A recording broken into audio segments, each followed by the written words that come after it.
sa Taalik, sa Talisay, Batangas.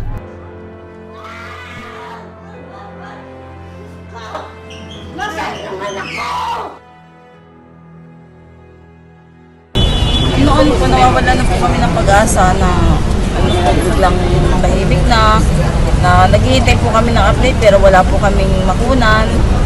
Tapos ngayon po na meron pong lumabas na witness, napakalaki po ng aming pag-asa na dumating po yung araw na yung aming pong ipinaglalabas sa loob na 4 na taon ay makamtan na po namin lalong madaling panahon.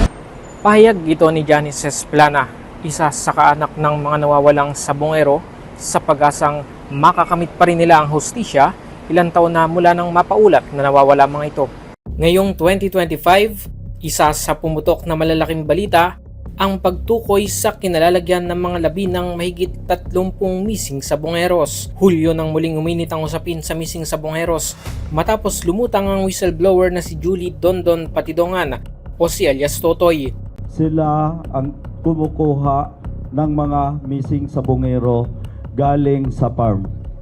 Sila ang nagdadala doon sa Taalik. Katuwang ang ilang ahensya ng gobyerno, agad na nagkasa ang Department of Justice ng technical diving operation sa lawa ng Taal. Unang araw pa lamang ng pagsisid, may mga butong nasa sako ang agad na naiyahon ng PNP-CIDG mula sa bahagi ng lawa kung saan itinurong itinapon ng mga sabongero. Makalipas ang mahigit 4 na buwan, halos 1,000 hinihinalang buto ng tao na ang nadiskubre ng Philippine Coast Guard at PNP-CIDG sa iba't ibang bahagi ng lawa. Credible enough. And sabi ko nga, hindi lang naman testimonya, meron siyang mga dokumento na, tsaka may video pa nga na hawak, na magpapatunay kasi nasabi niya. Lumalabas naman na malaking grupo ang nasa likod ng pagkawala ng mga sabongero at ang itinuturo ni Patidongan na mastermind ay ang gaming tycoon at negosyanteng si Charlie Atong Ang, kasama na rin ang aktres na si Gretchen Barreto. Hindi lang siya Alpha Group eh. Meron pa raw siya hanggang Delta Group eh. Charlie Group, Delta Group, Bravo Group. Tiered lang siya according to the income stream that they all receive out of this isabong industry. Grabe to. Corporate na corporate to. Corporate na corporate. Corporate killing. Buwan ng Agosto na maghain ng reklamong murder at illegal detention ng ilang kaanak ng mga nawawalang sabongero laban kina Ang at mahigit 6 na pupang individual na dawit sa kaso. Kapwa personal na naghain ng kanilang kontrasalaysay sina Ang at Barreto kung saan kanilang itinanggi ang mga akusasyon na isa-isa tinatawagan nila, hinihingan nila ng pera. Sa akin, ang sinabi sa akin ni Brown, para maayos daw yan, bigyan ko ng 300 million. Kaya namura ko doon nagsimula.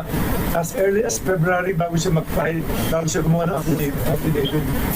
May mga may telephone call pa rin dito.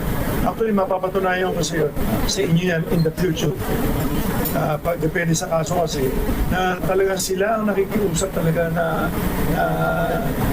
nag-extort talaga. Namura ko si Brown dahil hinihingan ako ng 300 million para ibigay daw. Para wag daw ko idamay doon sa kaso nila. Kasi sila ang may kaso, hindi naman ako eh. Sa ngayon tuloy-tuloy ang paghahanap sa mga labi ng mga nawawalang sabongero, lalo't wala pang nagtutugma mula sa mga kaanak at sa mga butong nare-recover sa lawa. Hindi na po natin kailangan tinan pa yung DNA evidence. Okay, it may add to whatever evidence we have now, but if the assessment by the panel of prosecutors is that there is sufficient evidence to proceed to trial, given what we have on hand, there will be no need to look into the DNA evidence or to wait for the results of the DNA examination. Dati nang iginit ng DOJ na tuloy ang investigasyon at kaso, magtugma man o hindi ang mga nakikitang buto sa Taal Lake. Ang 9 naman ng Disyembre nang i-anunsyo ng Justice Department na pinakakasuhan na sa korte sina Ang at mahigit 20 pang individual ng kidnapping with homicide at kidnapping with serious illegal detention.